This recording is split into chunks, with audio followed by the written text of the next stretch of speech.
सोचो, तुम एक शांत कमरे में हो। बाहर का अंधेरा पूरा शहर को अपनी बाहों में ले चुका है।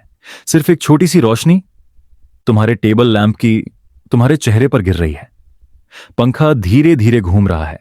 उसकी आवाज एक कांस्टेंट लोरी की तरह तुम्हारे कानों में घुल रही है।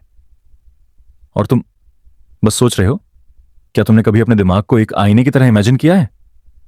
हां, एक आईना। एक ऐसा आईना जो तुम्हें दुनिया दिखाता है, लोगों के चेहरे, रंग, जगह, यादें। तुम समझते हो कि जो तुम देख रहे हो वही सच है, लेकिन क्या पता तुम्हारा आईना थोड़ा सा टेढ़ा हो। जैसे कभी हम एक पुराने शीशे में अपना रिफ्लेक्शन देखते हैं, जहां सब कुछ थोड़ा डिस्टॉर्टेड लगता है। तुम्हारा चेहरा लंबा हो गया या आंखें ज्यादा बड़ी लग रही हैं। हम हंस देते हैं क्योंकि हमें पता होता है कि यह डिस्टॉर्शन असली हम नहीं है। लेकिन तुम्हारे माइंड का मिरर, उसका डिस्टॉर्शन तुम्हें कभी पता नहीं चलता। साइंस इस बारे में एक बहुत ही इंटरेस्टिंग चीज कहती है। तुम्हारा दिमाग हर पल, हर सेकंड तुम्हारे आसपास की दुनिया का एक वर्जन बना रहा है। यह वर्जन रियलिटी का एक एडिटेड कट होता है, एक क्यूरेटेड मूवी जो सिर्फ तुम्हारे लिए चल रही है। तुम सोचते हो कि तुम पूरा सीन देख रहे हो, लेकिन तुम्हारा दिमाग सिर्फ कुछ फ्रेम्स सिलेक्ट करता है और बाकी इग्नोर कर देता है। इस प्रोसेस को साइकोलॉजिस्ट्स कॉग्निटिव फ्रेमिंग कहते हैं। मतलब तुम जिस तरह अपने आप को और दुनिया को देखते हो वो तुम्हारे माइंड के बनाए हुए फ्रेम के थ्रू होता है, और हर किसी का फ्रेम अलग होता है। तुम्हें लगता है तुम सच देख रहे हो, लेकिन तुम सिर्फ एक वर्जन देख रहे हो, और ये वर्जन तुम्हारे एक्सपीरियंसेस, तुम्हारी बिलीफ्स, तुम्हारे फेयर्स, तुम्हारी खुशियों के रंगों से पेंट किया गया है।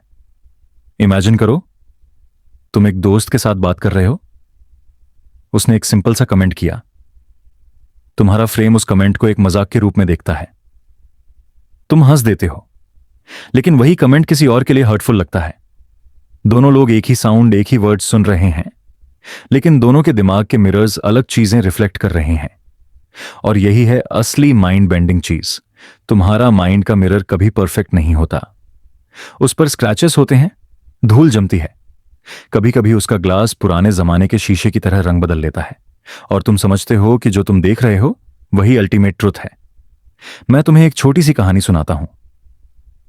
एक आदमी था जो हर दिन सुबह उठकर समुंदर के पास जाता था।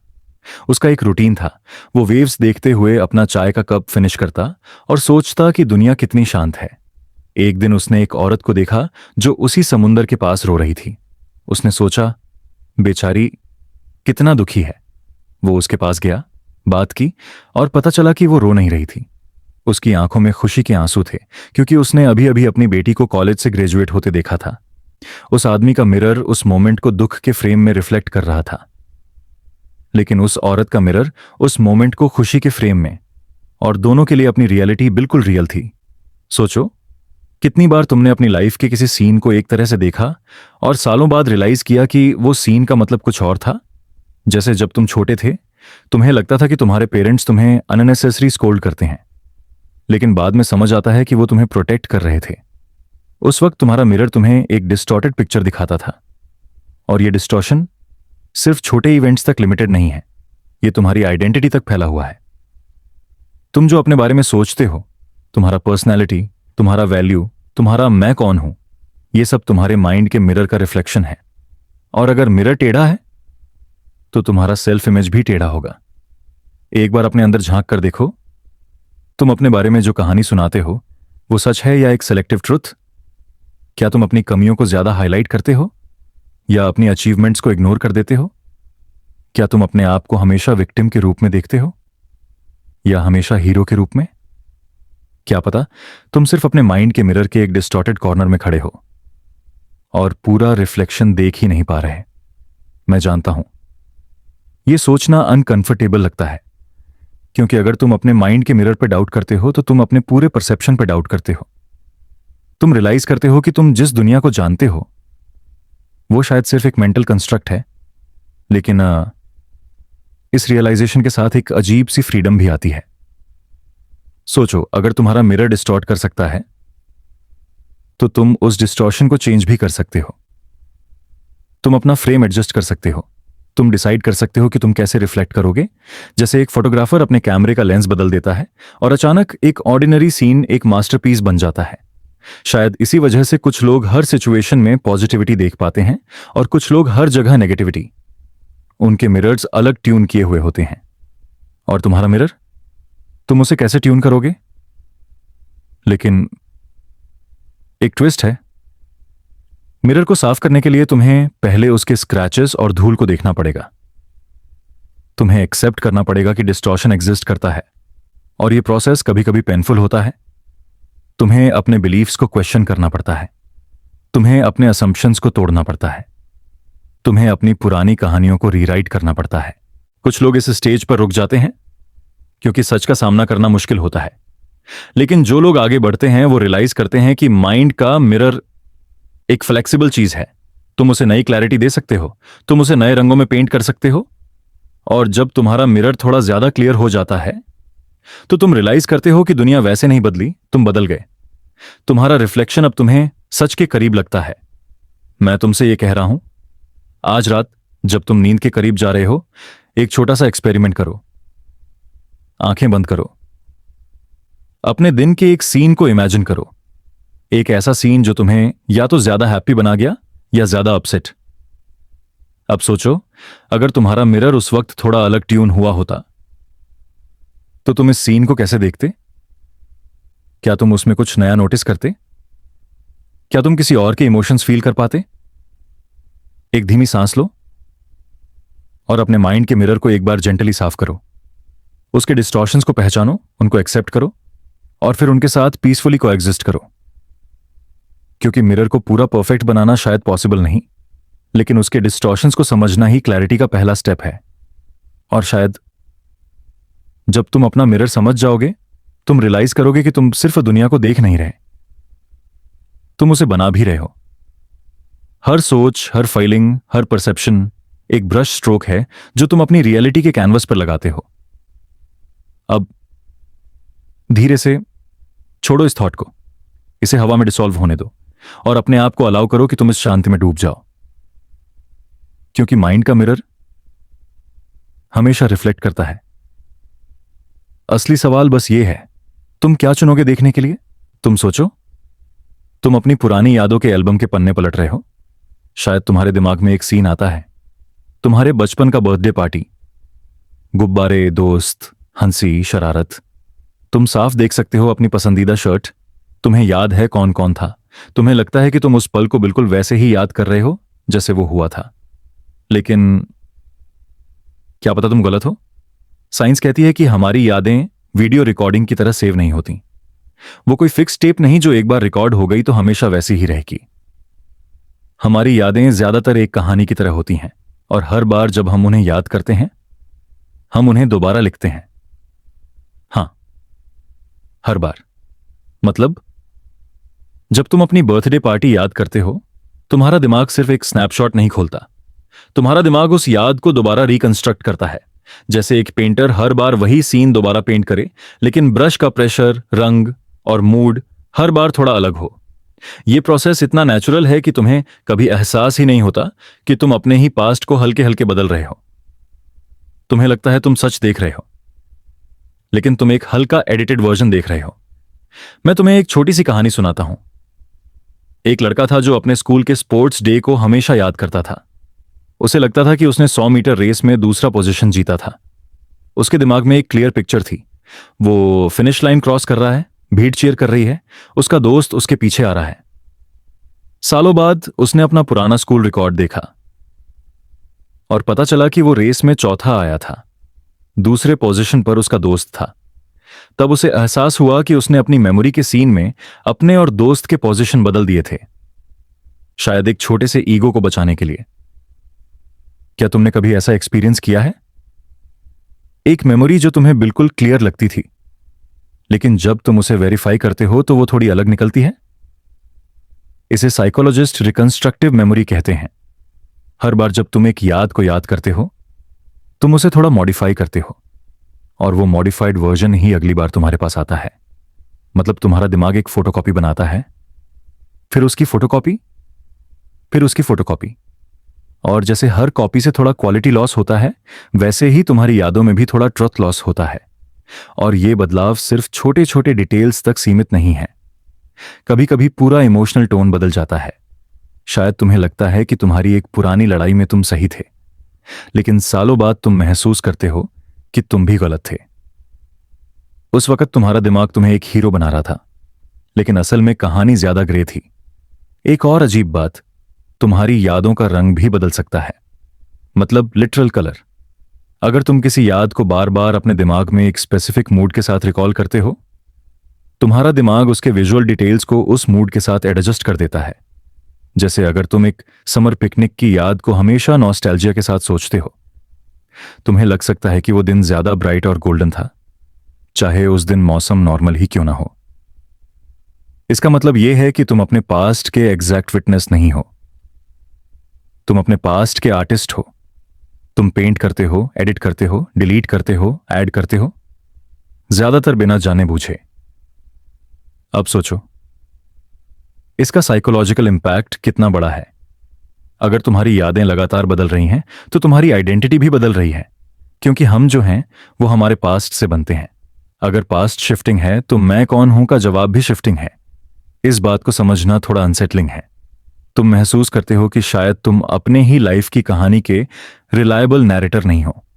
तुम कभी कभी अपनी ही कहानी में प्लॉट ट्विस्ट डाल देते हो, कभी अपने आप को बचाने के लिए, कभी अपने आप को कंफर्ट देने के लिए, कभी बस इसलिए क्योंकि तुम्हारा दिमाग परफेक्ट रिकॉर्डर नहीं है। एक फेमस एक्सपेरिमेंट में लोगों को एक कार एक्सीडेंट का वीडियो दिखाया गया। फिर उनसे पूछा गया, गाड़ी कितनी स्पीड से जा रही थी जब वो दूसरी गाड़ी से टकराई? और दूसरे ग्रुप से पूछा, गाड़ी कितनी स्पीड से जा रही थी जब वो दूसरी गाड़ी से क्रैश हुई? सिर्फ एक वर्ड, हिट, बनाम क्रैश, बदलने से लोगों ने अलग अलग स्पीड्स गैस की। और कुछ लोगों ने तो फेक यादें बना ली कि ग्लास टूट गया था, जबकि वीडियो में ग्लास टूटा ही नहीं था। यह दिखाता है कि तुम्हारा दिमाग कितना सजेस्टेबल है। एक छोटा सा हिंट, एक छोटी सी वर्डिंग, और तुम्हारी मेमोरी फाइल मॉडिफाई हो जाती है। अब यह सोचना इंटरेस्टिंग है कि तुम अपनी यादों को कॉन्शियसली एडिट भी कर सकते हो। अगर तुम बार बार अपनी लाइफ के एक पेनफुल इवेंट को एक नए पर्सपेक्टिव से सोचोगे, तो तुम उसका इमोशनल वेट बदल सकते हो। यह थेरेपी में इस्तेमाल होता है। लोग ट्रॉमेटिक यादों को रिफ्रेम करते हैं ताकि वो उनकी जिंदगी पर कंट्रोल ना करें।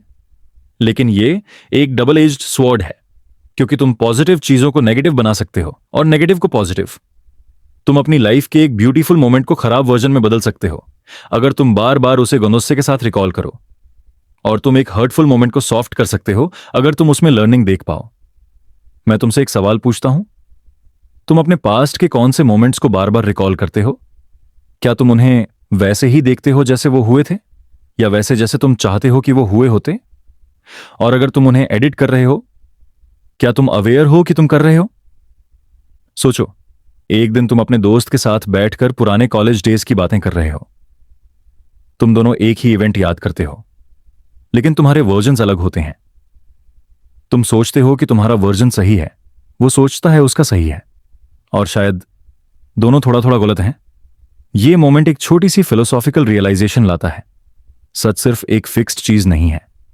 हर किसी के लिए वो अलग हो सकता है, और तुम्हारे लिए वो तुम्हारी यादों के साथ बदल सकता है। अब इस रात जब तुम नींद की तरफ जा रहे हो, अपने दिमाग को एक छोटा सा टास्क दो। एक पुरानी याद सिलेक्ट करो, कि कोई भी, उसे अपने माइंड के स्क्रीन पर प्ले करो। धीरे धीरे उसके डिटेल्स नोटिस करो, कलर्स, साउंड्स, स्मेल्स। फिर अपने आप से पूछो, क्या मैं इसमें 100% श्योर हूं?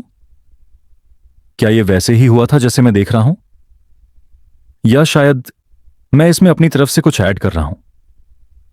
तुम्हें शायद लगे कि तुम सब कुछ परफेक्टली याद रखते हो, लेकिन जैसे जैसे तुम ऑब्जर्व करोगे, तुम नोटिस करोगे कि कुछ जगह ब्लैंक हैं, कुछ जगह फजी हैं, कुछ जगह तुम्हारा इमेजिनेशन ऑटोमेटिकली फिल कर रहा है।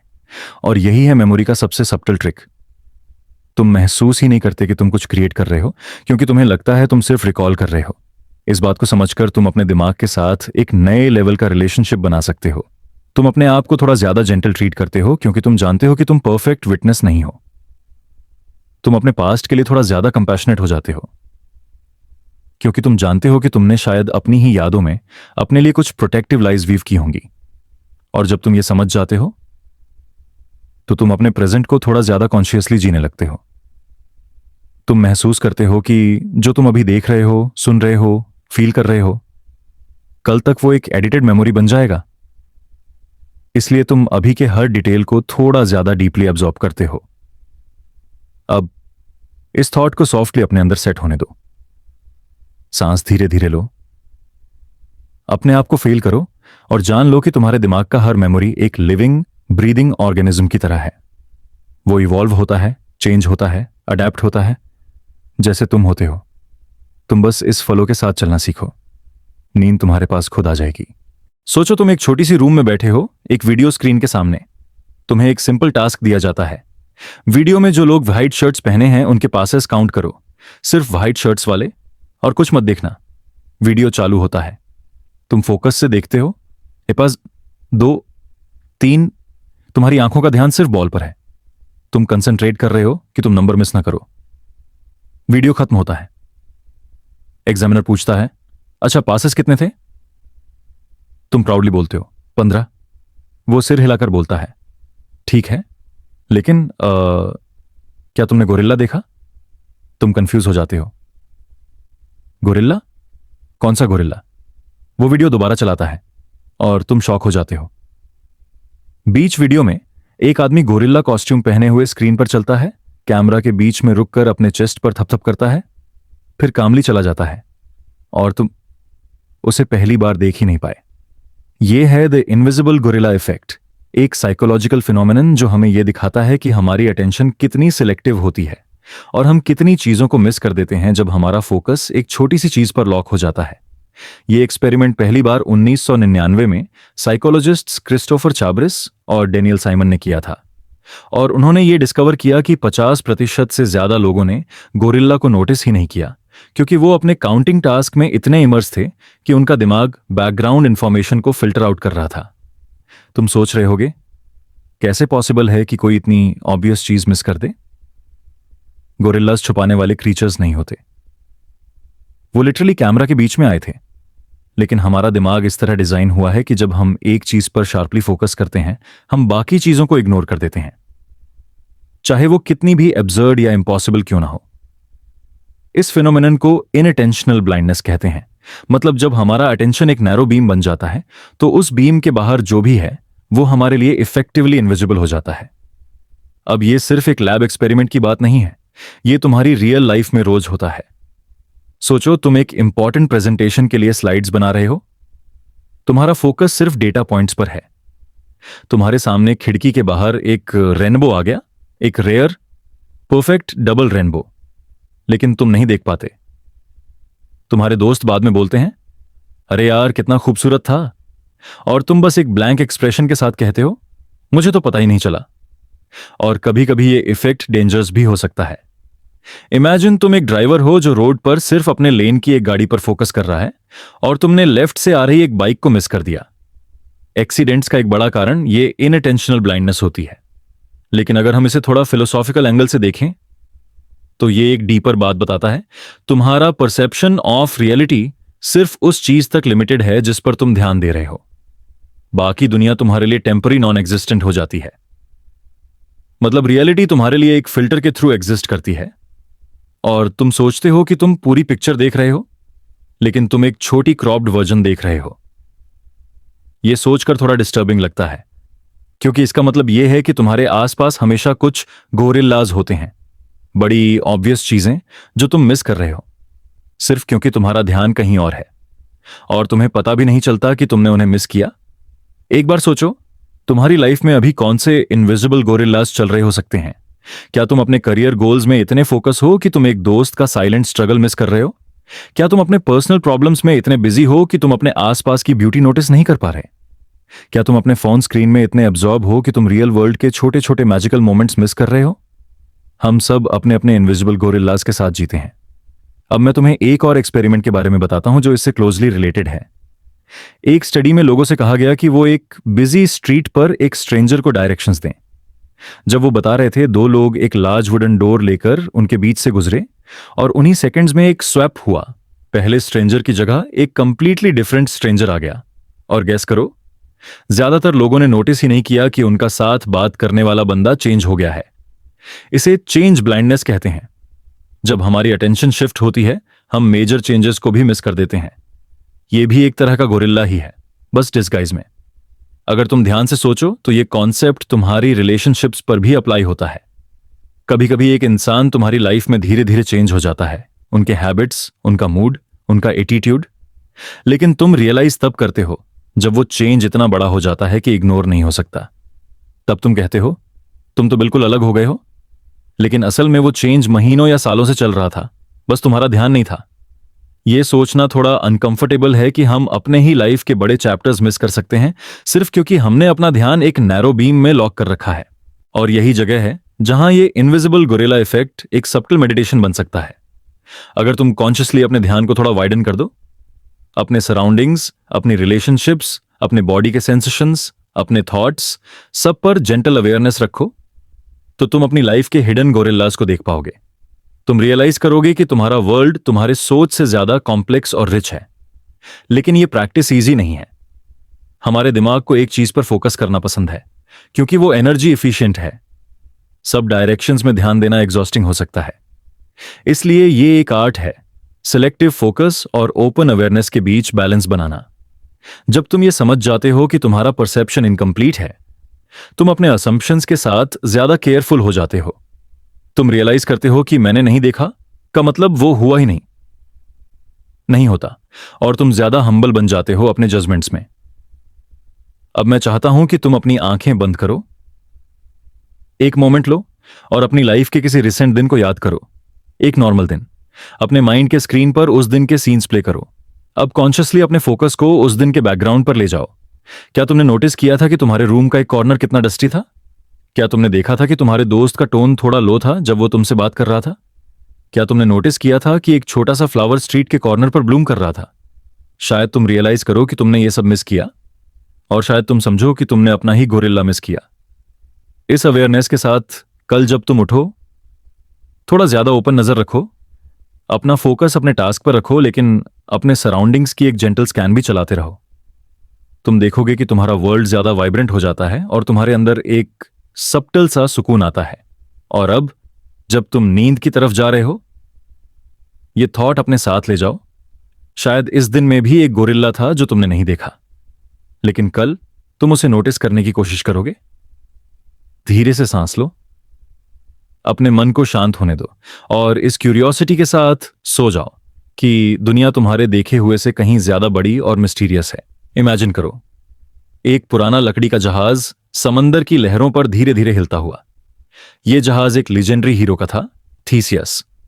कहानी के हिसाब से जब थीसियस अपने सफर से वापस आया, लोगों ने उसका जहाज एक मेमोरियल के तौर पर सुरक्षित रख लिया। समय बीता और जैसे जैसे साल गुजरते गए, जहाज के कुछ पटरे पुराने हो गए, कुछ बीम सड़ गए, कुछ रस्सियां टूट गईं। तो लोगों ने एक एक करके उन्हें बदलना शुरू किया।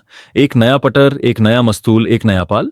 अब सवाल यह है, अगर तुम एक एक पार्ट को बदलते जाओ, एक दिन ऐसा आएगा जब जहाज का कोई भी असली हिस्सा बचा नहीं होगा।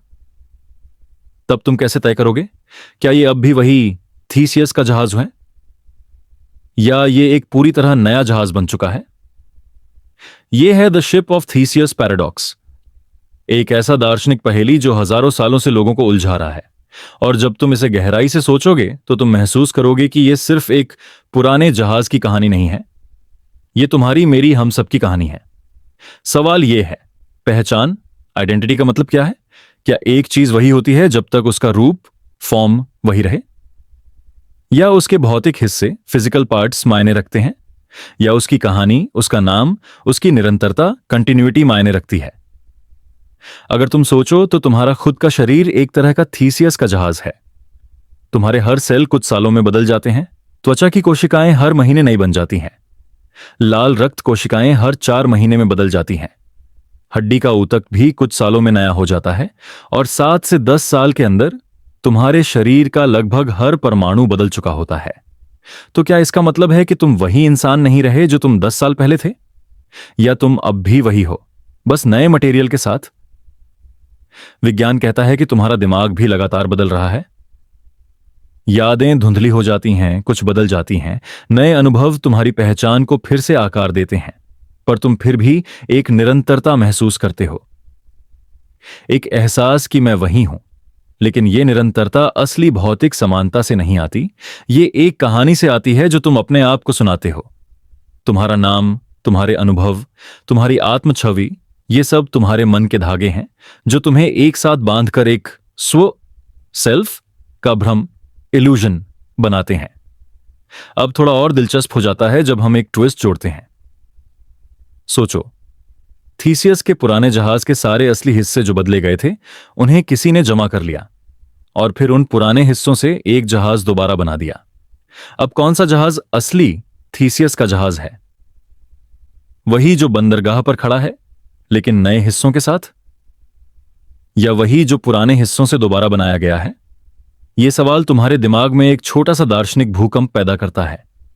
क्या पहचान भौतिक संरचना पर निर्भर करती है या एक टूटी ना हुई समय रेखा, अनब्रोकन टाइमलाइन पर?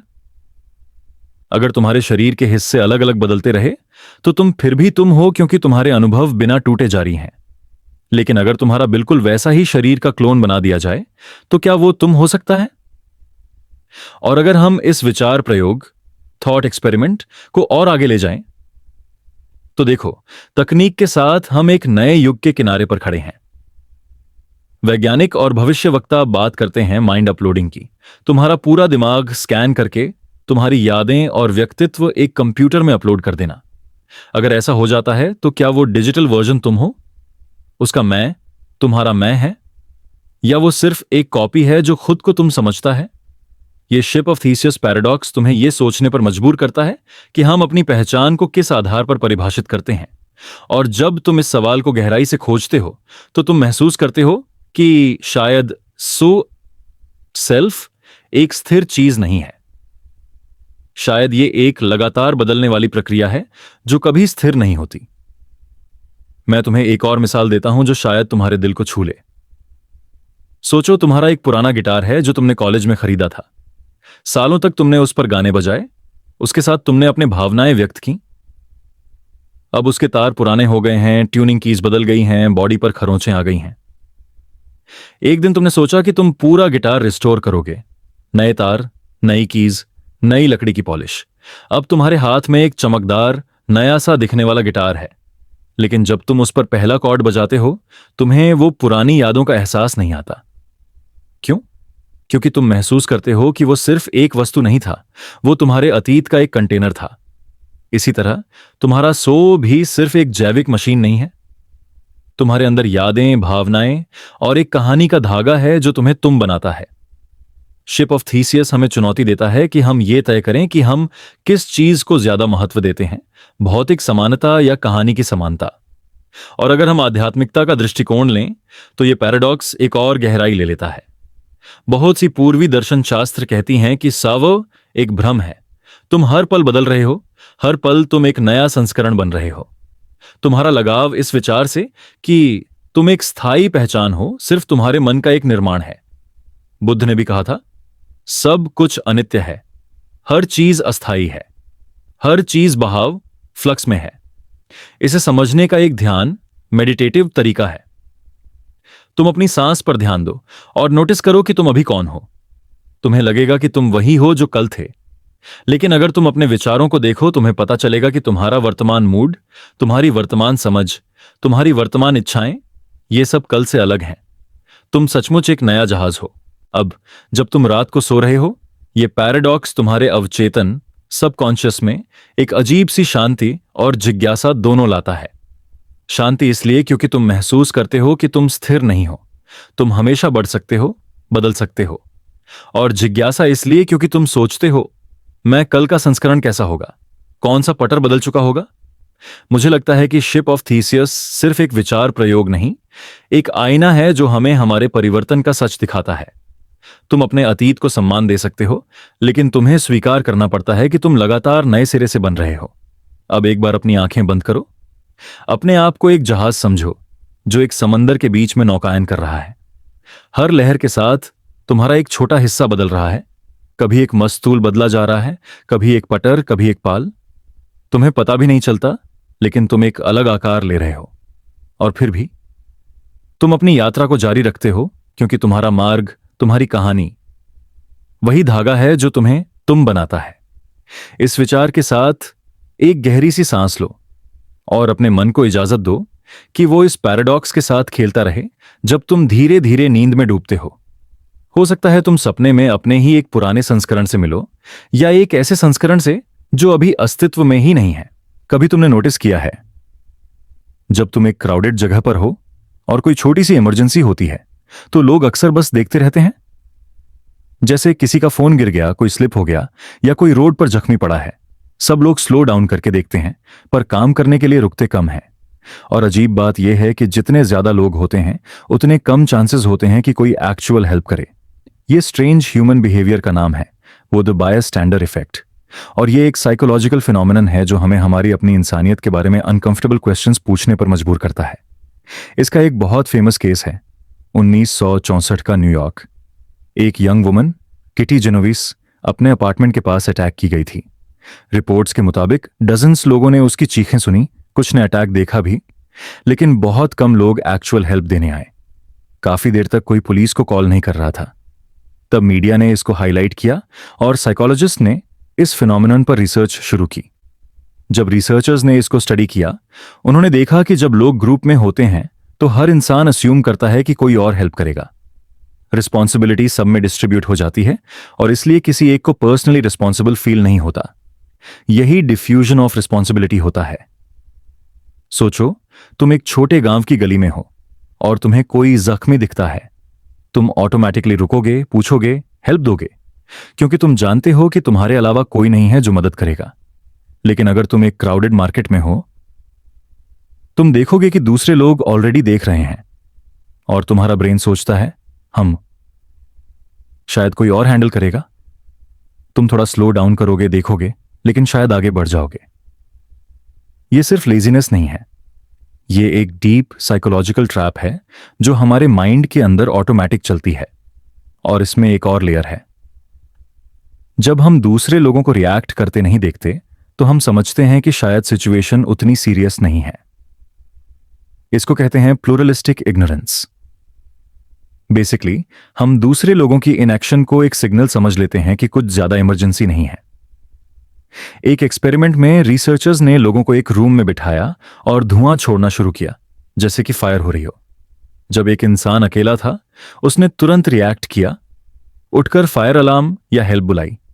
लेकिन जब रूम में 3 से 4 लोग बैठे थे और सब एक्टिंग कर रहे थे कि कुछ नहीं हो रहा, तो न्यू पार्टिसिपेंट भी बैठा रहा, चाहे धुआं क्लियरली दिख रहा हो। यह सुनकर थोड़ा डिस्टर्बिंग लगता है ना? कि हमारा रिएक्शन सिर्फ इस बात पर डिपेंड कर सकता है कि हमारे आसपास के लोग क्या कर रहे हैं। और जब तुम इसको थोड़ा और डीप सोचते हो तो रियलाइज करते हो कि यह सिर्फ इमरजेंसीज में नहीं होता, ये लाइफ के हर एस्पेक्ट में होता है। वर्क प्लेस में कोई अनएथिकल चीज हो रही हो, क्लासरूम में कोई बुली हो रहा हो, या फैमिली में कोई गलत बात चल रही हो। अगर तुम देखो कि बाकी लोग चुप हैं तो तुम्हारा ब्रेन ऑटोमेटिकली तुम्हें भी चुप रहने के लिए पुश करता है। बायस्टैंडर इफेक्ट एक तरह का सोशल हिप्नोसिस है। तुम्हारा कॉन्शियंस कहता है कुछ करो, लेकिन तुम्हारा सोशल ब्रेन कहता है सब चुप हैं, शायद मुझे भी चुप रहना चाहिए। और यही वो डेंजरस जोन है जहां मोरालिटी कॉम्प्रोमाइज हो जाती है। एक और साइकोलॉजिकल ट्विस्ट यह है कि जब तुम्हारे पास क्लियर रोल नहीं होता, तुम हेजिटेट करते हो। जैसे तुम एक डॉक्टर हो और कोई जख्मी हो, तुम इंस्टेंटली एक्ट करोगे क्योंकि तुम जानते हो कि यह तुम्हारी एक्सपर्टीज है। लेकिन अगर तुम एक आम आदमी हो और तुम सोचो कि शायद तुम गलत हेल्प दोगे, तो तुम वेट करते हो कि कोई एक्सपर्ट आए। लेकिन इंटरेस्टिंग बात यह है कि अगर कोई एक बंदा इनिशिएट कर दे, जैसे वो क्राउड से आगे बढ़ के हेल्प करे, तो दूसरे लोग भी सडनली ज्वाइन कर लेते हैं। एक स्पार्क पूरी भीड़ के बिहेवियर को बदल सकता है। तो इसका मतलब है कि बायस्टैंडर इफेक्ट एक परमानेंट कर्स नहीं है। इसको तोड़ने का तरीका है, लेकिन उसके लिए तुम्हें अपने ब्रेन की इस डिफॉल्ट सेटिंग को समझना पड़ता है। तुम्हें यह कॉन्शियसली डिसाइड करना होता है कि अगर मैं देखूं कि कोई हेल्प चाहिए, मैं पहला स्टेप लूंगा, चाहे कोई और करे या ना करे। अब सोचो, ये कॉन्सेप्ट कितना माइंड बेंडिंग है जब तुम इसे एग्जिस्टेंशियल लेंस से देखते हो। हम अपने आप को इंडिपेंडेंट सोचने वाले बीइंग्स समझते हैं, लेकिन सच ये है कि हमारा बिहेवियर डीपली इन्फ्लुएंस्ड होता है दूसरे लोगों की इनएक्शन या एक्शन से। इसका मतलब है कि हम कभी कंप्लीटली फ्री नहीं होते। हम एक इनविजिबल वेब के अंदर ऑपरेट करते हैं जो हमारे सोशल सराउंडिंग्स बनाते हैं। और ये रियलाइजेशन एक तरह का जेंटल शॉक देता है, क्योंकि तुम रियलाइज करते हो कि कभी कभी तुमने हेल्प नहीं की, ना इसलिए कि तुम बुरे इंसान हो, बल्कि इसलिए कि तुम्हारा ब्रेन एक ऑटोमेटिक सोशल स्क्रिप्ट फॉलो कर रहा था। इस बात को समझना तुम्हें दो चीजें देता है, एक अवेयरनेस और एक चॉइस। अवेयरनेस कि तुम इस ट्रैप में गिर सकते हो, और चॉइस कि तुम इस ट्रैप को तोड़ सकते हो।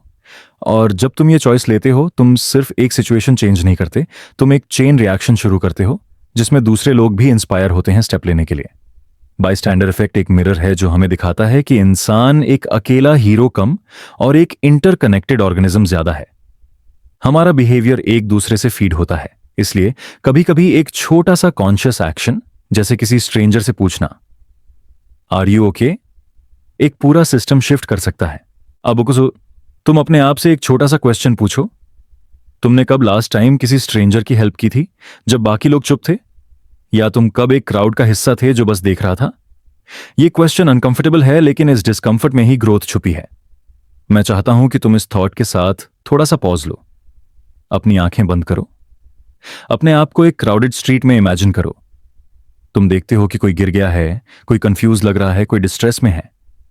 तुम देखो कि बाकी लोग बस देख रहे हैं।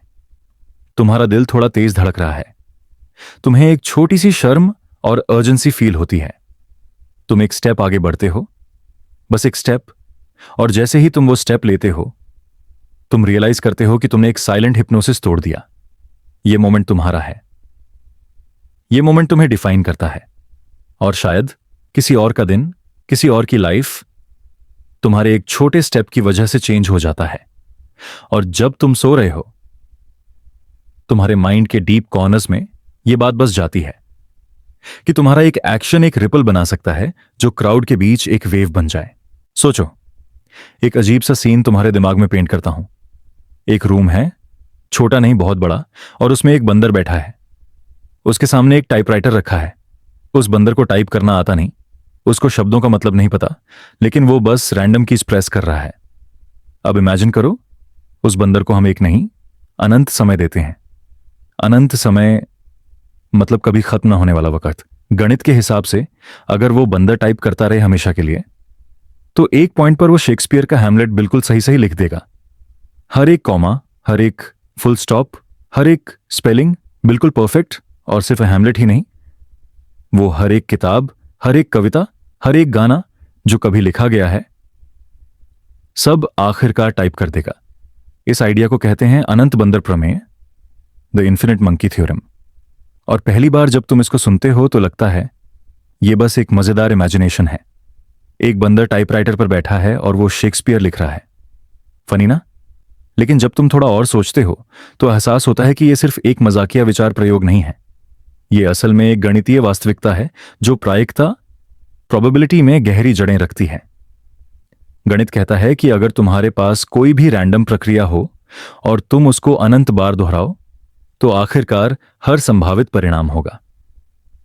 अनंत बंदर प्रमेय इसी सिद्धांत पर आधारित है। रैंडम टाइपिंग के बीच एक दिन वो बिल्कुल वही अक्षरों का सही संयोजन बनाएगा जो एक मास्टरपीस बनाता है। लेकिन यह थ्योरी सिर्फ बंदरों और टाइपराइटर तक सीमित नहीं है। यह एक रूपक मेटाफॉर है रैंडमनेस और क्रिएशन के बीच के अजीब रिश्ते का। सोचो, हमारी दुनिया में जितना भी क्रिएशन हुआ है, गैलेक्सियां, तारे, ग्रह, जिंदगी, वो सब एक तरह का कॉस्मिक रैंडमनेस का नतीजा है। बिग बैंग के बाद कण रैंडम तरीके से घूम रहे थे, लेकिन अरबों सालों के बाद उन्हीं रैंडम इंटरैक्शन से जटिल संरचनाएं बनी, जैसे तुम, मैं, हमारी सोच, हमारे इमोशंस। जैसे बंदर रैंडम टाइप करते करते एक मायने रखने वाला वाक्य लिख देता है, और यहां से एक गहरा अस्तित्ववादी एग्जिस्टेंशियल सवाल उठता है, अगर रैंडमनेस से सुंदरता बन सकती है, तो क्या हर अराजकता, केओस के अंदर एक छुपा हुआ क्रम, ऑर्डर होता है? क्या हमारी जिंदगी का हर रैंडम मोमेंट एक बड़े पैटर्न का हिस्सा है जिसे हम अभी नहीं देख पा रहे? अब थोड़ा और गहराई में चलते हैं। तुम इमेजिन करो कि तुम एक कॉस्मिक बंदर हो जो हर दिन अपनी लाइफ के टाइपराइटर पर कुछ रैंडम कीज प्रेस कर रहा है। कभी तुम्हारा डिसीजन परफेक्ट होता है, कभी गलत। कभी तुम एक शब्द लिखते हो जो एक कहानी का हिस्सा बन जाता है, कभी तुम बस बेमानी अक्षर लिख देते हो। लेकिन अगर तुम अपनी लाइफ को अनंत टाइमलाइन पर देखो, तो तुम महसूस करोगे कि तुम्हारा हर रैंडम एक्शन एक न एक दिन एक मायने रखने वाले मास्टरपीस का हिस्सा बन जाएगा। इस प्रमेय का एक दार्शनिक ट्विस्ट ये है कि ये हमें धैर्य और पेशेंस और दृष्टिकोण पर्सपेक्टिव सिखाता है। तुम एक छोटी सी गलती करते हो, तुम सोचते हो कि ये बेमतलब है, इससे कुछ बुरा हुआ, लेकिन तुम्हें पता नहीं कि ये एक बड़ी कहानी का एक पन्ना है जो अभी पूरा नहीं हुआ। जैसे बंदर के लिए एक रैंडम अक्षर बेमानी लगता है, लेकिन वो आखिरकार एक कविता का हिस्सा बन जाता है, वैसे ही तुम्हारी लाइफ के रैंडम मोमेंट्स, फेलियर्स, डिटोर्स सब एक अदृश्य मास्टरपीस का हिस्सा हैं। तुम्हें बस इंतजार करना है, टाइप करते रहना है। लेकिन अनंत बंदर प्रमेय का एक थोड़ा असहज करने वाला पहलू भी है, क्योंकि अगर अनंत समय में बंदर हैमलेट लिख सकता है, तो अनंत समय में वो हर संभव टेक्स्ट लिखेगा, अच्छा और बुरा दोनों। इसका मतलब है कि अनंत संभावनाओं में अनंत सुंदरता के साथ अनंत भयावहता भी होगी। हर यूटोपिया के साथ एक डिस्टोपिया भी बनेगी, हर परफेक्ट लव स्टोरी के साथ एक परफेक्ट ट्रेजेडी भी। ये विचार एक अजीब सी द्वैत, ड्युअलिटी पैदा करता है कि अगर हम एक अनंत ब्रह्मांड में हैं, तो हर संभावित हकीकत कहीं ना कहीं मौजूद है। तुम जो भी सोच सकते हो वो कहीं ना कहीं पहले से हो रहा है। इस बात को समझना तुम्हें एक छोटा सा अहम नियंत्रण, ईगो चेक देता है, क्योंकि तुम महसूस करते हो कि तुम्हारा वर्जन यूनिक है, लेकिन तुम्हारी संभावना, पॉसिबिलिटी अनंत है। तुम एक पन्ना हो एक अनंत लाइब्रेरी का, एक लाइब्रेरी जिसमें हर किताब लिखी जा चुकी है, लिखी जा रही है और लिखी जाएगी। यह विचार थोड़ा बोर्जेस की लाइब्रेरी ऑफ बाइबल जैसा है, एक काल्पनिक लाइब्रेरी जिसमें हर संभावित अक्षरों के कॉम्बिनेशन वाली किताबें मौजूद हैं। कुछ किताबें पूरी बेमानी होती हैं, कुछ किताबें बिल्कुल तुम्हारी जिंदगी का विस्तार से वर्णन करती हैं, और तुम्हें उस लाइब्रेरी के बीच एक पन्ना मिला है, तुम्हारी वर्तमान जिंदगी। अब मैं तुमसे एक छोटी सी मानसिक कसरत करने को कहूंगा। अपनी आंखें बंद करो, इमेजिन करो कि तुम एक बंदर हो और तुम टाइपराइटर पर कीज दबा रहे हो। तुम्हें पता नहीं तुम क्या लिख रहे हो, तुम बस रैंडम टाइप कर रहे हो। कभी तुम एक शब्द लिख देते हो, कभी एक खाली जगह। तुम्हें लगता है कि इसमें कोई सेंस नहीं है, लेकिन एक अदृश्य रीडर कहीं बैठा यह देख रहा है और मुस्कुरा रहा है, क्योंकि वो जानता है कि तुम एक महाकाव्य, एपिक कहानी का हिस्सा लिख रहे हो। अब अपने आप से पूछो, तुम्हारी वर्तमान लाइफ का यह पन्ना कैसा लगता है? क्या तुम सचेत रूप से तय कर रहे हो कि कौन सी की प्रेस करनी है, या तुम बस रैंडम टैप कर रहे हो? और अगर तुम रैंडम टैप कर रहे हो, तो क्या तुम उस रैंडमनेस को अपनाकर जी सकते हो? यह प्रमेय हमें एक और बात धीरे से सिखाता है कि रचनात्मकता, क्रिएटिविटी और अराजकता, केओस, एक ही सिक्के के दो पहलू हैं। अगर तुम अराजकता को अनुमति देते हो, तो उसमें से कुछ अप्रत्याशित, अनप्रेडिक्टेबल सुंदरता निकल सकती है, जैसे इम्प्रोव थिएटर, जैज म्यूजिक या स्ट्रीट फोटोग्राफी। सब रैंडमनेस से सुंदरता निकालते हैं। और अगर हम कॉस्मिक स्केल पर देखें, तो हम सब एक अनंत बंदर के की स्ट्रोक्स हैं। हर एक तारा, हर एक ग्रह, हर एक इंसान एक अक्षर है, और एक दिन, शायद अरबों साल बाद, यह ब्रह्मांड एक कविता बन जाएगा, या एक त्रासदीपूर्ण नाटक, या दोनों। इस विचार के साथ तुम थोड़ा सा अपनी सांस धीमी करो। इमेजिन करो कि तुम एक अनंत टाइमलाइन का एक छोटा सा हिस्सा हो। तुम्हारे एक्शंस का तात्कालिक मतलब हो या ना हो, वो एक बड़े पैटर्न में फिट हो रहे हैं। तुम्हारा काम सिर्फ टाइप करते रहना है, क्रिएट करते रहना है, जीते रहना है। और जैसे तुम सो रहे हो, तुम्हें लगता है कि शायद तुम भी एक बंदर हो जो अपने सपनों के टाइपराइटर पर कीज प्रेस कर रहा है। और कभी कभी तुम्हें पता भी नहीं होता कि तुम एक मास्टरपीस लिख रहे हो। सोचो तुम समुद्र के किनारे खड़े हो, शाम का टाइम है, सूरज बस डूबने ही वाला है, हवा थोड़ी ठंडी हो चुकी है। दूर से एक पुरानी वुडन शिप नजर आ रही है। नाम है द शिप ऑफ थीसियस। कहते हैं कि यह शिप एक लेजेंडरी ग्रीक हीरो थीसियस की थी। लोग इस शिप की कहानी सुनाते हैं जनरेशन आफ्टर जनरेशन।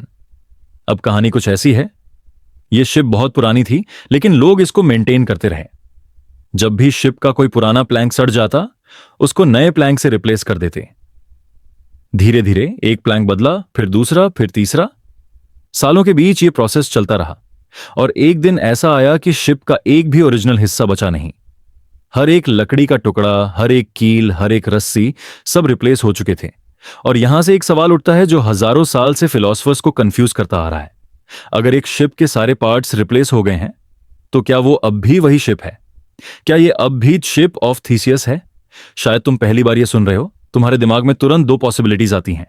एक, हां, क्योंकि शेप, स्ट्रक्चर और आइडेंटिटी तो वही है। और दूसरा, नो सके, क्योंकि ओरिजिनल का एक भी हिस्सा नहीं बचा तो ये एक नई शिप है। लेकिन जब तुम थोड़ा और सोचते हो, तुम रियलाइज करते हो कि सवाल इतना सिंपल नहीं है। अब सोचो, जो पुराने वुडन प्लैंक्स शिप से निकाले गए थे, किसी ने उनको कलेक्ट करके एक और शिप बना दी। वो शिप पूरे ओरिजिनल पार्ट से बनी है। अब कौन सी शिप असली है? वो जो ओरिजिनल पार्ट से बनी है, या वो जो कंटिन्यूस रिपेयर के बाद ओशन पर सेल कर रही है? ये थॉट एक्सपेरिमेंट सिर्फ शिप्स तक लिमिटेड नहीं है, ये तुम्हारे और मेरे बारे में भी है। तुम्हारा शरीर लगभग हर कुछ सालों में अपने सारे सेल्स रिप्लेस कर लेता है। तुम्हारी स्किन, तुम्हारे ब्लड सेल्स, तुम्हारा लिवर, सब नए बन जाते हैं ओवर टाइम। अगर तुम्हारे शरीर का एक भी सेल वही नहीं जो तुम 5 साल पहले थे, तो क्या तुम अब भी वही इंसान हो? और सिर्फ शरीर ही नहीं, तुम्हारा माइंड भी बदलता है। तुम्हारे थॉट्स, तुम्हारे बिलीफ्स, तुम्हारी मेमोरीज कुछ फेड हो जाते हैं, कुछ नए बन जाते हैं। तुम वही इंसान हो जो 10 साल पहले एक छोटे से बच्चे की तरह सपने देखता था? या तुम एक नई एंटिटी हो जो बस उस बच्चे की कहानी कैरी कर रही है? शिप ऑफ थीसियस का मैजिक यही है। यह तुमसे एक डीप एग्जिस्टेंशियल मिरर बनवा देता है। तुम अपने आप को देखते हो और पूछते हो, मैं कौन हूं? क्या मेरी पहचान मेरे शारीरिक अंगों से आती है, मेरी मेमोरीज से, मेरे नाम से? या सिर्फ कंटिन्यूटी का इल्यूजन है जो मुझे लगता है कि मैं वही हूं? सोचो, तुम्हारा फेवरेट पुराना टॉय, अगर तुम उसके सारे पार्ट्स रिप्लेस कर दो एक एक करके, तो तुम उससे इमोशनली कनेक्ट रहोगे? या तुम्हें लगेगा कि तुम्हारा ओरिजिनल टॉय तो चला गया? इमोशन और मेमोरी का कनेक्शन आइडेंटिटी के सवाल को और कॉम्प्लिकेटेड बना देता है। और फिर इस थॉट एक्सपेरिमेंट का एक और लेयर है। अगर आइडेंटिटी एक कंटिन्यूटी का इल्यूजन है, तो इसका मतलब है कि हम अपने पुराने वर्जन्स को कैरी करते हैं, सिर्फ एक कहानी के थ्रू जो हम अपने आप को सुनाते हैं। जैसे एक डायरी जो हम हर दिन लिखते हैं। हर पेज अलग है, लेकिन हम उस डायरी को एक ही किताब के रूप में देखते हैं। अब थोड़ा इमेजिन करो, तुम अपनी लाइफ के किनारे बैठे हो, जैसे वो पुरानी शिप समुद्र में एंकर है।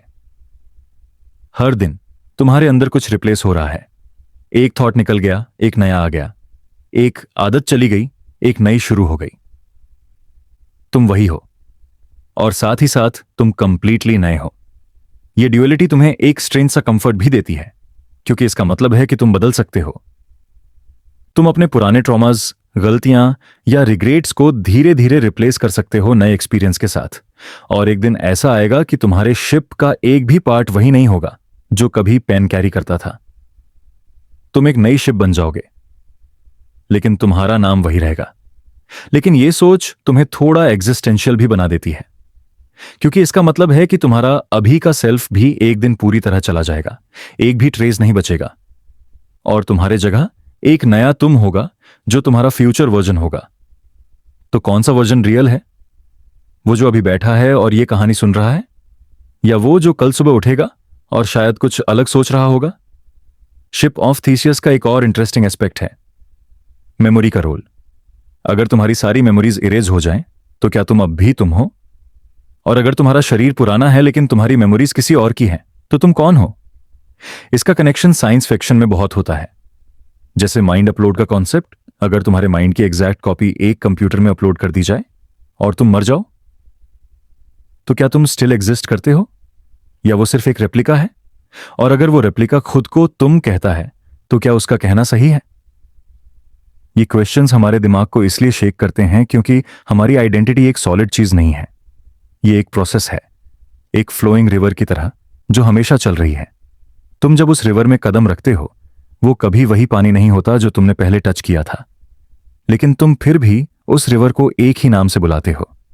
शिप ऑफ थीसियस तुम्हें सबटली यह भी सिखाता है कि चेंज इनएविटेबल है। तुम अपने पुराने पार्ट्स को फॉरएवर होल्ड नहीं कर सकते। लाइफ हमेशा तुम्हें रिपेयर करती रहेगी, रिप्लेस करती रहेगी, और तुम्हारे पास चॉइस होती है, पर तुम इस चेंज को रेजिस्ट करो या ग्रेसफुली एम्ब्रेस करो। और जब तुम इस थॉट के साथ रिलैक्स होते हो, तुम रियलाइज करते हो कि तुम एक सफर पे हो, एक शिप जो कभी कंप्लीट नहीं होता, बस सेल करता रहता है। कभी कैलम वाटर्स, कभी स्टॉर्म। कभी तुम्हें लगता है तुम वही हो जो हमेशा थे, कभी तुम्हें लगता है तुम एक बिल्कुल नई क्रिएशन हो। इस कैल्म समुद्र में तुम्हारी ब्रीथ स्लो हो जाती है। तुम सोच रहे हो, अगर मैं एक शिप हूं तो मेरे रिप्लेस्ड पार्ट्स कौन से हैं? क्या मेरा करंट सेल्फ मेरे पास्ट सेल्फ को सैल्यूट करता है, या मैं उससे दूर हो गया हूं?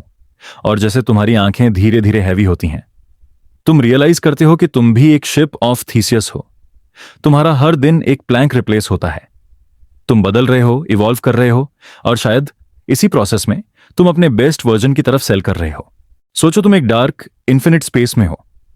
कोई स्टार्स नहीं, कोई प्लैनेट्स नहीं, सिर्फ एक एंडलेस वैक्यूम जो तुम्हारी हर डायरेक्शन में फैली हुई है। साइलेंस इतना गहरा है कि तुम अपनी खुद की हार्ट बीट सुन सकते हो। और फिर एक स्ट्रेंज सा थॉट तुम्हारे माइंड में आता है, क्या तुम सच में यहां हो, या तुम बस एक फ्लोटिंग ब्रेन हो जो रैंडमली यूनिवर्स में अपीयर हुआ है? यही है बोल्ट्जमैन ब्रेन का कॉन्सेप्ट। एक थॉट एक्सपेरिमेंट जो तुम्हारी रियलिटी के बेस को शेक कर देता है। यह idea Austrian physicist Ludwig Boltzmann के नाम से आया है, जो थर्मोडायनेमिक्स और स्टैटिस्टिकल मैकेनिक्स के मास्टर थे। उन्होंने एक अजीब पॉसिबिलिटी इमेजिन की कि यूनिवर्स में रैंडम चांस से मैटर कभी कभी इतना रेयर और अनलाइकली कॉम्बिनेशन बना सकता है कि एक फुली फॉर्म्ड कॉन्शियस ब्रेन बन जाए। और ये ब्रेन अपने आप को हम जैसे इंसान समझे, उसके अंदर मेमोरीज हों, एक्सपीरियंसेस हों, इमोशंस हों, लेकिन ये सब एक्चुअली फेक हो। वो ब्रेन बस एक सेकंड पहले ही एग्जिस्ट हुआ हो, लेकिन उसको लगे कि उसने एक पूरी जिंदगी जी ली है। सोचो इसको थोड़ा ध्यान से। अगर यूनिवर्स इन्फिनिट है एंड मैटर रैंडमली अरेंज होता है, तो एक पॉइंट ऐसा आना ही चाहिए जहां मॉलिक्यूल्स एकदम सही तरीके से अरेंज हो जाए, जिससे एक ह्यूमन ब्रेन बन जाए। और क्योंकि इन्फिनिट स्पेस और इन्फिनिट टाइम है, ये रेयर इवेंट भी गारंटीड है। अब तुम पूछोगे, ठीक है, लेकिन मैं कैसे जानूं कि मैं एक नॉर्मल ह्यूमन हूं और कोई बोल्ट्जमैन ब्रेन नहीं? और यही है इस थॉट एक्सपेरिमेंट का क्रीपी पार्ट। तुम गारंटी नहीं कर सकते। तुम्हारा हर मेमोरी, तुम्हारा हर फीलिंग, तुम्हारा हर सेंसरी एक्सपीरियंस, सब तुम्हारे ब्रेन के अंदर ही जनरेट हो रहा है। अगर वो ब्रेन एक सेकंड पहले रैंडम चांस से बना हो, तो भी तुम्हें लगेगा कि तुम्हारा एक लॉन्ग पास्ट है, फ्रेंड्स हैं, फैमिली है, तुमने स्कूल ज्वाइन किया, तुमने हॉलीडेज मनाई। लेकिन वो सब एक इल्यूजन है। ये बिल्कुल वैसे ही है जैसे तुम एक ड्रीम देखते हो। जब तुम ड्रीम में होते हो, तुम्हें लगता है कि तुम उस वर्ल्ड में हमेशा से हो, लेकिन जैसे ही तुम उठते हो, रियलाइज होता है कि वो सब एक सेकंड में बन गया था। बोल्ट्जमैन ब्रेन का पर्पस ये नहीं कि तुम्हें अननेसेसरीली स्केयर करे, बल्कि तुम्हें ये रियलाइज करवाना है कि हम अपनी रियलिटी के प्रूफ कैसे लेते हैं। हम अस्यूम करते हैं कि हम रियल वर्ल्ड में हैं क्योंकि हमारी मेमोरीज कंसिस्टेंट हैं, हमारा फिजिकल एनवायरनमेंट स्टेबल है, लेकिन ये असम्पशन हमारे ब्रेन के बाहर कोई प्रूफ नहीं देता। अब थोड़ा डीप जाते हैं। यूनिवर्स के एंट्रोपी का एक रूल होता है, सिस्टम्स नेचुरली डिसऑर्डर की तरफ मूव करते हैं।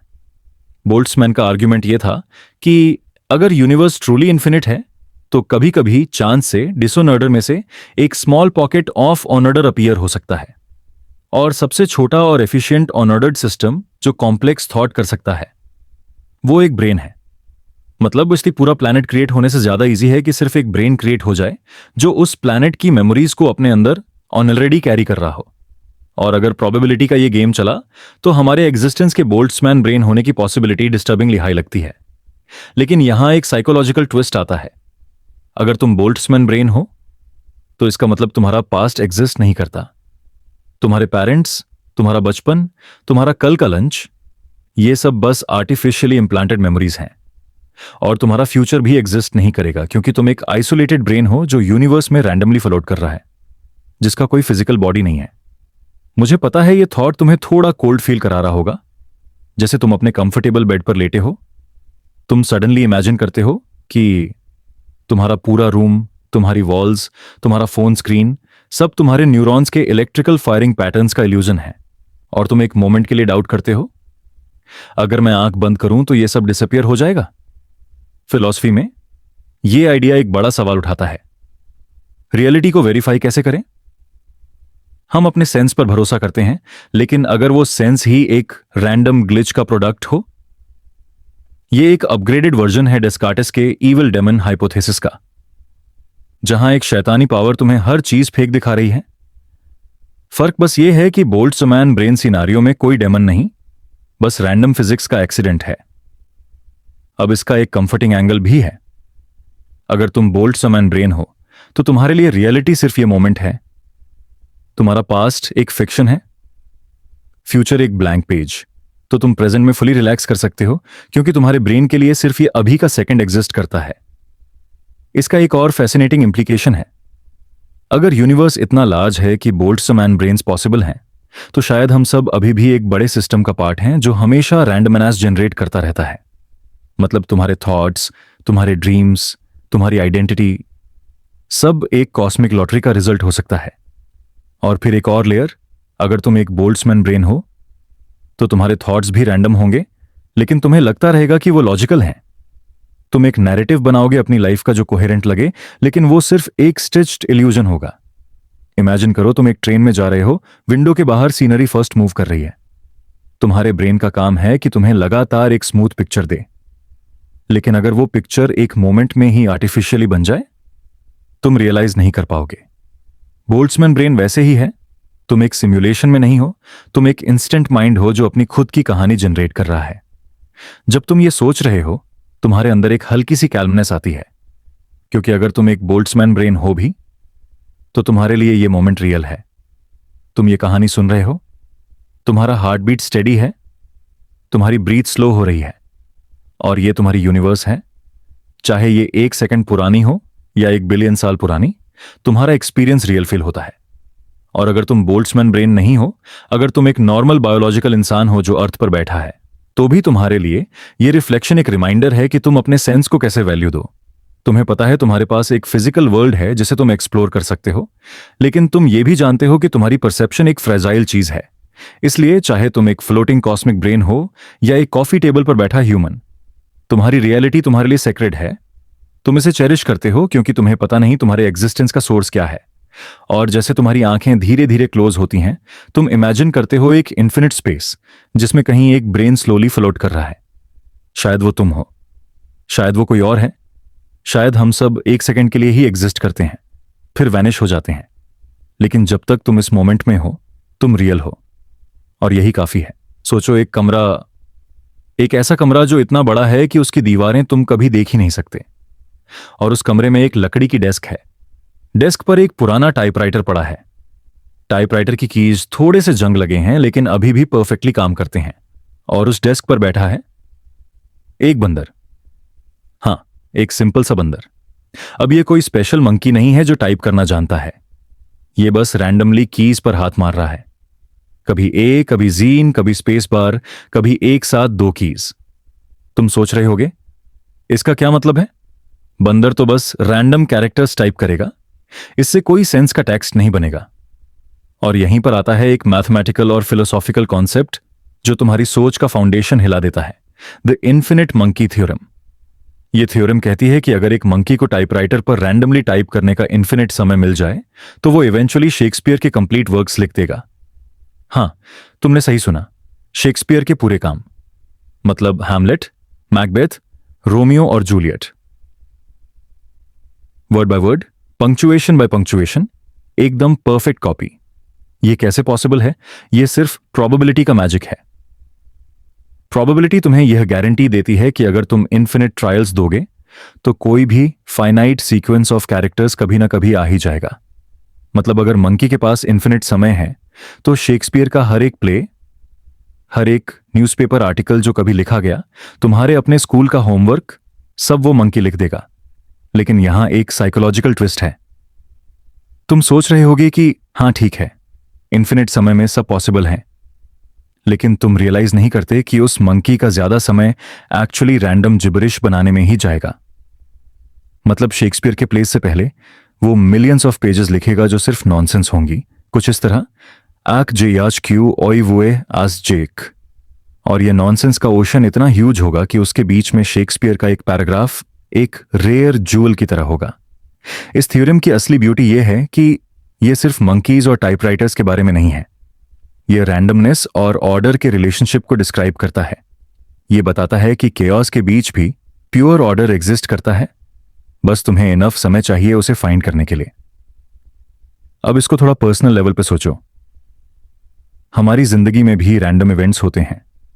कभी कुछ सेंस नहीं बनता, कभी एकदम अजीब चीजें होती हैं जो हम प्रिडिक्ट नहीं कर सकते। लेकिन इन्फिनिट मंकी थ्योरम तुम्हें यह होप देता है कि रैंडमनेस के बीच कभी ना कभी एक परफेक्ट पैटर्न बनेगा। एक और लेयर यह है कि यह थ्योरम एक एग्जिस्टेंशियल सवाल उठाती है। अगर रैंडमनेस इन्फिनिट पॉसिबिलिटीज प्रोड्यूस कर सकता है, तो क्या हमारी रियलिटी भी एक ऐसा ही रैंडम आउटकम है? क्या हम एक कॉस्मिक मंकी के टाइपराइटर का प्रोडक्ट हैं? सोचो, अगर यूनिवर्स ट्रूली इन्फिनिट है, तो तुम्हारे जैसे एक एग्जैक्ट इंसान बिलियंस ऑफ टाइम्स एग्जिस्ट करेगा। तुम्हारे जैसे कोई एक ऑल्टरनेट यूनिवर्स में यह वीडियो सुन रहा होगा, शायद एक अलग लैंग्वेज में, शायद एक थोड़ा डिफरेंट रूम में, और शायद उसका मंकी अभी तुम्हारा नाम टाइप कर रहा है किसी रैंडम जिब्रिश के बीच। इस थ्योरम का एक और इंटरेस्टिंग एप्लीकेशन कंप्यूटिंग और एआई में है। अगर तुम एक रैंडम कैरेक्टर जनरेटर को रन करो इन्फिनिट समय के लिए, तो थियोरेटिकली तुम एक पूरा विकिपीडिया बना सकते हो। लेकिन यह प्रक्रिया इतनी अप्रभावी होगी कि वास्तविक रूप से असंभव है। इसीलिए मानव पैटर्न्स को इंटेंशनली बनाते हैं ताकि रैंडमनेस के ओशन में से यूजफुल इंफॉर्मेशन निकाले। अब थोड़ा सोचो, तुम एक लंबे डार्क कॉरिडोर में चल रहे हो। हर तरफ बुक्स हैं, हर बुक एक मंकी ने टाइप की है। 99.999% बुक्स में सिर्फ मीनिंगलेस लेटर्स हैं। लेकिन कहीं एक शेल्फ पर एक बुक है जिसमें तुम्हारी पूरी लाइफ लिखी है। तुम्हारा जन्म, तुम्हारे दोस्त, तुम्हारा फ्यूचर। तुम अगर इन्फिनिट समय स्पेंड करो तो तुम वो बुक ढूंढ लोगे। ये थॉट एक साथ स्केरी भी है और मैजिकल भी। फिलॉसफी इसे एक और एंगल से देखती है। अगर रैंडमनेस से शेक्सपियर आ सकता है, तो रैंडमनेस से तुम भी आ सकते हो। मतलब तुम्हारे जीन्स का एग्जैक्ट कॉम्बिनेशन एक बायोलॉजिकल मंकी टाइप राइटर का रिजल्ट है। अरब म्यूटेशंस के रैंडम मिक्स से एक कॉन्शियस बीइंग बना तुम। और शायद तुम्हारा लाइफ का पर्पस यह समझना है कि तुम्हारा एग्जिस्टेंस भी एक रेयर जूल है उस इन्फिनिट नॉनसेंस के बीच।